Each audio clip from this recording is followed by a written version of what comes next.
थोंबा अहाव जानिंगदिको नुपा नुपाना तिलौ चनम खोकदबा अदु नत्रदि nga mahau wali muka ngaji lupa nipu kaktini pawada phajawre kejida kano tawre wanumpu kakt wanumpu chamumpu kaktani hore morok lo me piraga besana hore nabu kanara de angon taina kano ado ngadi phajare kano tawudi fresh udi loire pan ba chongi gymnastic khana so mani ngasi yam phaj fresh hoy ha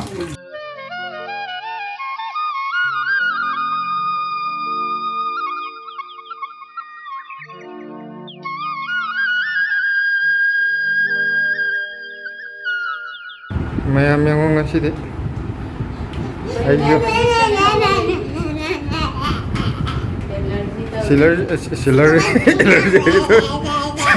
Silar nanti. Aku tawai laku jangan ngasih alergi tau dengan aku ngasih lagi hidak cara ke hip tanah layar mana ya tu. Ngasih dia lagi jingga je. Kan non tahu re. Aku lagi kariapa? Jingga ini mata kopi. Putara ki kopi tu je putera ini thoya ugare khara kakthalo ge tu ne. Adu ge market lom thau ge. Haujikan je video number je kan nota ore ne. Sa abis ida mapan tu thongning dre mapam khara ina chatning ba khara yaw ne mayam du uchaning ba adu saman ba ji da mapan thok bu jingam dre matam khara lai raga kitang kano ge tor nong ga mangba nong chu bu numit amada mapan thoga ina uning ba mayam da khara yenganing ba khara lai mapam adu char ke mathangida hojik ki saman ba ji da ngamdra school basta pugani lai behavior hoy lai job da school da pugya kai no pudeba school da kari no bana pugeba lai ri box kari box no copy na copy lai mi am dedi Eji school basta pugani oh school bus to ngara okay adidi mayam hyphen market ko thoke jinga kakpa adu mayam su menga lakenga Kaju samgak sena la ene koi hadi maji sida tu mayam madam da tu kodo mayam madam da tu to SG mapam sida nungai Baru dah khabi je am phajai fresh hoy kg makai de lupa kun nem natra saw jo si am phai bas lai re tinda je ngasi fresh am mo yang ye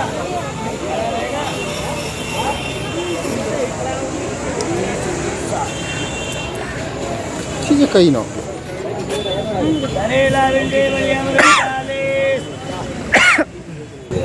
मैं ये क्या चीज़ है? ये 30 के आधा kilo है। ये क्या है ना? ये देसी ग्वार को चाहिए। अच्छा केजी में खाए तो लोग कौन सा नहीं एक देसी करी नो मैं करी फली नो मैं करेला बढ़िया और चाले हाँ यार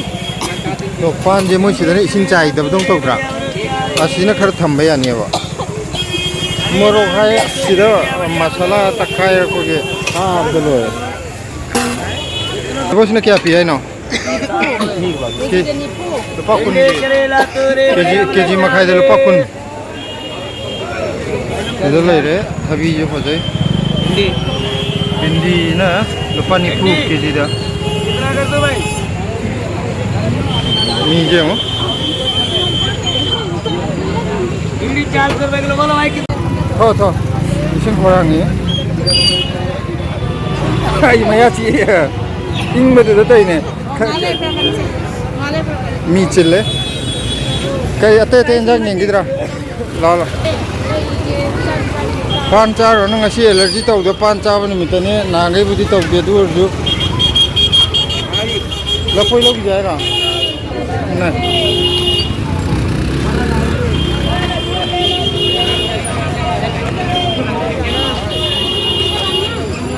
lan thok re moi de kai no je yaur di no ai do ne je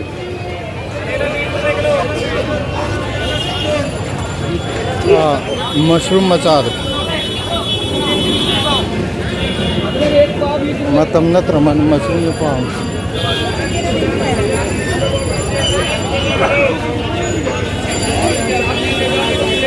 ngasi mafam amda chalui hai amada chalui hai masala kanu to hogi takai udugi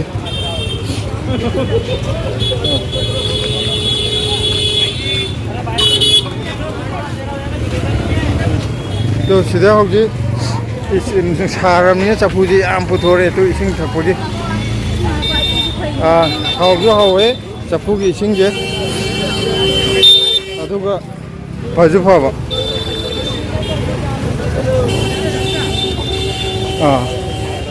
ai sida nga yonbamda change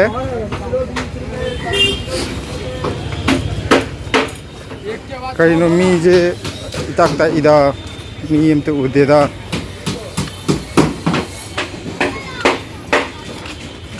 ngasi hangrab lon bajana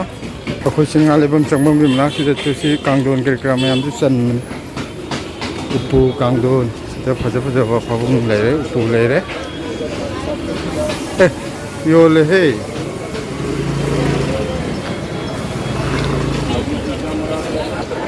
jinda ahing bedi yabu de sida kay ngakra ju khapni ni aswa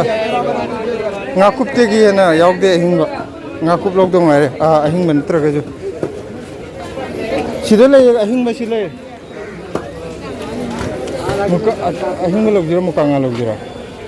nang ngasi wa ga de yeng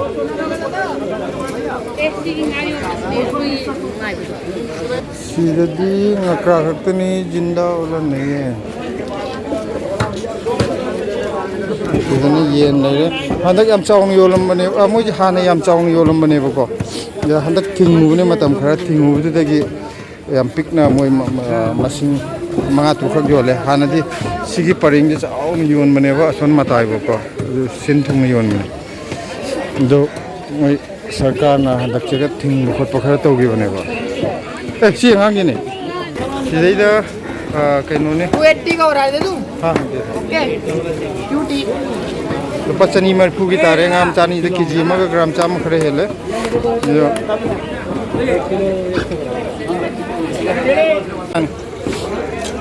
aina ngam maningi mathibong do hapo nga je am fresh hoy ko ngau re chana ba ngaring khang ngau no pan cham thu ga adu ki hapo na hai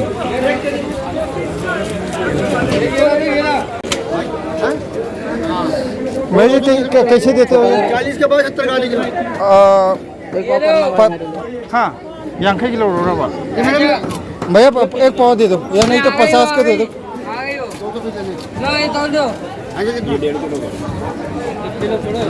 हाँ जी सीधे इधर सीधे ना मक्खन मक्खन दिया हुआ है तो अहिंग में दिया हुआ है किलो भी तो हाँ यार ये पाव आदमी पानी खूब करते हैं मुकांग आज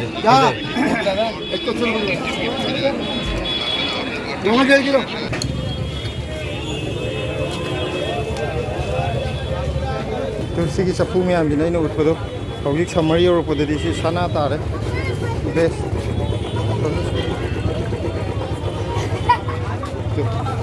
रंग बिरंगे मसूर मसूर के चप्पू ngakte ko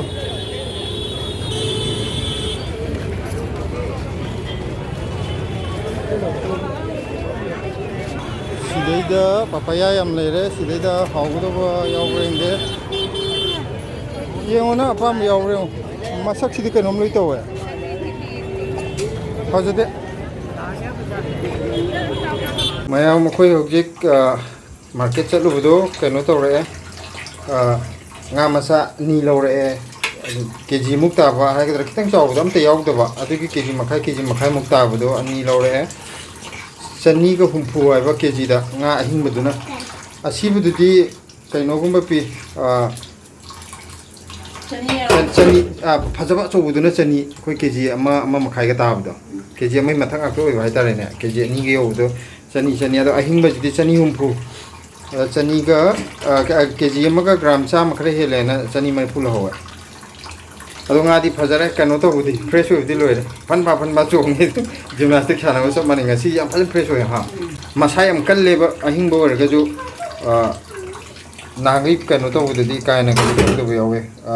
na pangan kan na u do nga do chabe law do nga si yam pangan yam kan oi ꯑꯃ ꯀꯥꯎꯔꯝꯃꯅꯤ ꯍꯣꯕꯦ ꯍꯣꯕꯦ ꯑꯃ ꯇꯧꯕꯗꯣ ꯑꯩꯈꯣꯏꯁꯨ ꯍꯥꯏꯍꯧꯗ꯭ꯔꯦ ꯍꯥꯏꯗꯤ ꯑꯗꯨꯝ ꯈꯥꯏꯔ ꯄꯤꯔꯛꯄꯅꯤꯅ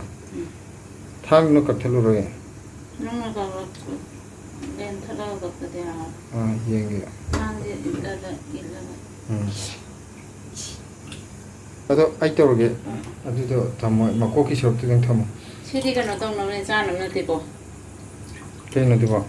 ꯃꯔꯤꯟꯗꯣ ꯃꯥꯅ ꯍꯥꯞꯄꯛꯏꯅꯦ ꯀꯥꯡꯉꯧ ꯉꯧꯅꯕ ꯑꯩꯅ ꯍꯥꯞꯄꯛꯑꯣ ꯍꯥꯏꯕꯗꯨꯗ ꯁꯤ ꯀꯥꯡꯍꯧ ꯉꯧꯕ ꯌꯥꯒꯗ꯭ꯔꯕ ꯑꯗꯨꯒꯤꯅꯦ ꯍꯥꯞꯄꯛꯏꯗꯣ ꯃꯕꯨꯛ ꯃꯅꯨꯡ ꯍꯥꯞꯄꯛꯑꯣꯅ ꯑꯩꯗꯤ ꯅꯪꯒꯤ ꯀꯩꯅꯣꯗ ꯏꯟꯖꯥꯡ ꯅꯥꯄꯤꯗ ꯆꯥꯏꯅꯕ꯭ꯔꯥꯅ ꯈꯜꯂꯨꯔꯦ ꯈꯪꯗꯦ ꯅꯪꯅ ꯆꯥꯅꯤꯡꯕꯩꯅ ꯍꯥꯞꯄꯛꯑꯣꯅ ꯍꯥꯏ ꯅꯠꯇ꯭ꯔꯣ ꯃꯣꯏ ꯈꯟꯇꯣꯛ ꯑꯗꯨ ꯇꯣꯉꯥꯟꯅ ꯊꯝꯃꯦ ꯌꯥꯔꯣꯏꯗꯧꯔꯗꯤ ꯍꯥꯞꯄꯨꯅꯣ ꯑꯩ ꯈꯪꯗꯦ ꯑꯗꯒꯤ ꯌꯥꯝ ꯉꯥ ꯐꯖꯕ ꯑꯃꯒ ꯌꯥꯎꯔꯤꯀꯣ ꯁꯤꯁꯦ ꯅꯠꯇꯕ ꯁꯤꯗꯩꯗ ꯌꯥꯝꯅ ꯏꯁꯄꯤꯁꯦꯜ ꯑꯣꯏꯕ ꯃꯨꯀꯥ ꯉꯥꯅꯤ ꯄꯋꯥꯗ ꯂꯨꯄꯥ 90ꯅꯦ ꯍꯥꯏꯌꯦꯕꯀꯣ ꯑꯗꯨ ꯂꯨꯄꯥ 60ꯒꯤ ꯂꯧꯔꯛꯄꯅꯤ ꯁꯣꯔꯤ 50ꯒꯤ ꯑꯗꯣ ꯉꯥꯁꯦ ꯌꯥꯝ ꯐꯖꯩ ꯃꯥꯁꯦ ꯉꯥ ꯑꯁꯥꯡꯕꯤꯗꯨꯁꯨ ꯈꯤꯇꯪ ꯌꯥꯎꯔꯤꯌꯦ ꯁꯤꯂꯥ ꯃꯤꯛꯁ ꯇꯧꯔꯤꯌꯦ ꯃꯨꯀꯥ ꯉꯥꯅ ꯑꯅꯝꯕ ꯑꯣꯏꯔꯒ ꯑꯇꯣꯞꯄ ꯉꯥ ꯑꯃ ꯍꯦꯂꯤꯀꯣꯞꯇꯔ ꯃꯥꯟꯕꯤ ꯃꯁꯥ ꯌꯥꯝ ꯅꯥꯟꯕꯤꯗꯣ ꯁꯤ ꯌꯥꯎꯏ ꯇꯨ ꯑꯁꯥꯡꯕꯤꯗꯣ ꯁꯤ ꯇꯥꯎꯕꯗ ꯌꯥꯝ ꯅꯨꯡꯉꯥꯏꯇꯦꯕ ꯍꯥꯏꯗꯤ ꯉꯥꯗꯤ ꯌꯥꯝ ꯐꯖꯕ ꯃꯥꯜꯂꯒ ꯇꯥꯎꯔꯀꯥꯟꯗ ꯃꯁꯛꯇꯤ ꯌꯥꯝ ꯐꯖꯕ ꯇꯥꯎꯔꯀꯥꯟꯗ ꯃꯇꯣꯡ ꯌꯥꯎꯗꯕꯗꯧꯅ ꯇꯧꯕꯗꯣ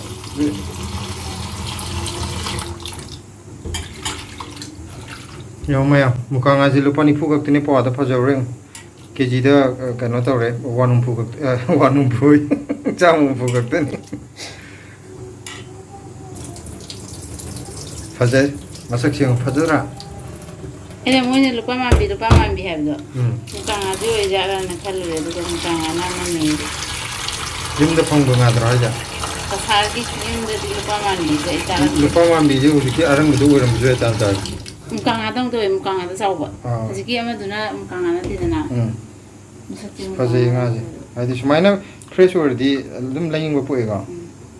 ꯉꯁꯤ ꯃꯨꯀꯥ ꯉꯥ ꯌꯣꯜꯍꯧꯔꯤꯁꯤꯡꯗꯣ ꯌꯥꯝ ꯐꯖꯍꯧꯋꯦ ꯂꯣꯏꯅꯃꯛ ꯑꯃꯣꯠꯄꯒ ꯑꯝꯇ ꯌꯥꯎꯗꯦꯗ ꯑꯗꯨꯗꯤ ꯃꯌꯥꯝ ꯉꯥꯁꯦ ꯍꯥꯎꯅ ꯊꯣꯡꯊꯔꯛꯑꯒꯦ ꯑꯗꯨꯒ ꯁꯤꯂꯥꯁꯦ ꯃꯁꯥ ꯅꯨꯡꯉꯥꯏꯇꯦ ꯃꯥ ꯈꯔ ꯌꯥꯝ ꯄꯤꯖꯔꯒꯦ ꯑꯩꯕꯨꯗꯤ ꯆꯥꯗ꯭ꯔꯁꯨ ꯌꯥꯏꯗ ꯅꯪꯒꯤꯗꯤ ꯉꯔꯥꯡ ꯅꯍꯥꯟ ꯌꯦꯟ ꯅꯣꯏ ꯑꯅꯤꯒꯤ ꯆꯥꯈ꯭ꯔꯕꯗꯤ ꯁꯤ ꯉꯥꯁꯤꯗꯤ ꯑꯩꯒꯤꯅꯦꯅ ꯈꯜꯂ ꯂꯩꯖꯔꯛꯄꯅꯤ ꯌꯥꯏ ꯆꯥ ꯅꯪ ꯍꯣꯔꯦꯟ ꯃꯣꯔꯣꯛ ꯀꯩꯅꯣ ꯃꯦꯠꯄꯤꯔꯒ ꯂꯣꯏꯁꯤꯜꯂꯅꯤ ꯍꯣꯔꯦꯟ ꯅꯕꯨꯛꯀ ꯅꯥꯔꯗꯤ ꯑꯩꯉꯣꯟꯗ ꯇꯥꯏꯅꯔꯛꯀꯅꯣ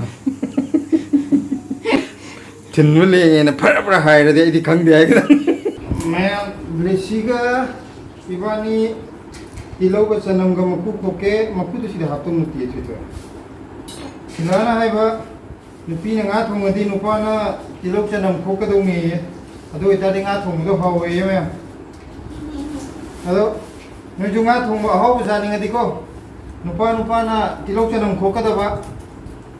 ꯑꯗꯨ ꯅꯠꯇ꯭ꯔꯗꯤ ꯉꯥ ꯃꯍꯥꯎ ꯋꯥꯠꯂꯦꯌꯦ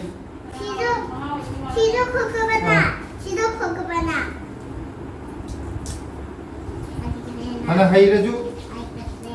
ꯑꯗꯨꯝ ꯃꯍꯥꯎ ꯈꯔ ꯑꯗꯨꯝ ꯋꯥꯠꯀꯅꯤꯌꯦ ꯑꯗꯨ ꯃꯌꯥꯝ ꯃꯍꯥꯎ ꯂꯩꯅ ꯉꯥ ꯊꯣꯡꯕ ꯆꯥꯅꯤꯡꯉꯒꯗꯤ ꯃꯥꯏ ꯅꯨꯄꯥꯗ ꯇꯤꯜꯍꯧ ꯆꯅꯝ ꯈꯣꯛꯍꯟꯕ ꯑꯃ ꯗꯔꯀꯥꯔ ꯑꯣꯏꯔꯦ ꯑꯗꯣ ꯑꯩꯈꯣꯏꯁꯨ ꯍꯥꯎꯅ ꯆꯥꯅꯤꯡꯗꯅꯀꯣ ꯑꯩꯈꯣꯏꯗꯣ ꯍꯥꯎꯅ ꯆꯥꯒꯅꯤ ꯇꯤꯜꯍꯧ ꯆꯅꯝ ꯀꯟꯅ ꯈꯣꯏ ꯊꯣꯏꯊꯣꯏ ꯏꯕꯥꯅꯤ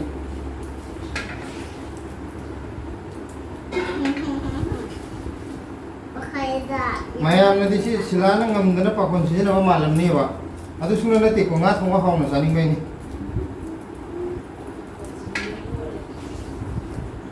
ꯀꯔꯤ ꯃꯌꯥꯝ ꯃꯅꯨꯡꯗꯤ ꯂꯥꯎꯔꯦ ꯀꯣꯆꯤ ꯑꯃ ꯀꯣꯠꯂꯦꯅ ꯁꯤꯗ ꯀꯔꯤ ꯀꯣꯆꯤ ꯌꯥꯎꯒꯦ ꯑꯁꯦꯡꯕ ꯍꯥꯏꯕꯅꯦꯕ ꯍꯧꯖꯤꯛ ꯆꯅꯝꯒ ꯁꯤꯡꯒ ꯁꯨꯕ ꯂꯣꯏꯔꯦ ꯑꯩꯈꯣꯏꯒꯤ ꯃꯦꯗꯥꯝꯗ ꯄꯤꯁꯜꯂꯨꯔꯒꯦ ꯁꯤꯗ ꯊꯝꯃꯦ ꯃꯦꯗꯥꯝ ꯃꯣꯔꯣꯛ ꯑꯃꯗꯤ ꯀꯩꯅꯣ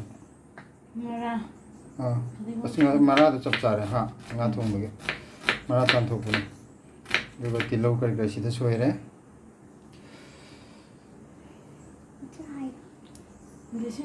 ꯃꯣꯔꯣꯛ ꯈꯔ ꯌꯥꯎꯍꯟꯁꯤꯀꯣ ꯍꯥꯏꯗꯤ ꯃꯣꯔꯣꯛ ꯌꯥꯎꯃꯟꯗꯗꯤ ꯉꯥ ꯊꯣꯡꯕꯗ ꯀꯩꯅꯣ ꯏꯊꯨꯝ ꯊꯨꯝꯃꯒ ꯅꯨꯡꯉꯥꯏꯇꯦꯕ ꯁꯤꯁꯤꯅ ꯅꯄꯥꯛꯄꯤ ꯃꯔꯥ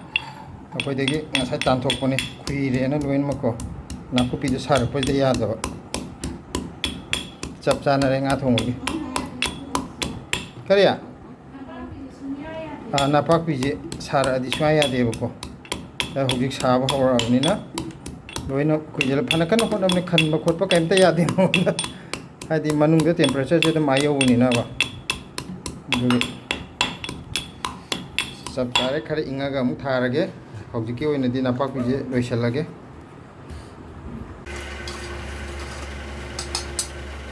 हापसरगे मही हापसरगे मसु फज हल्लगे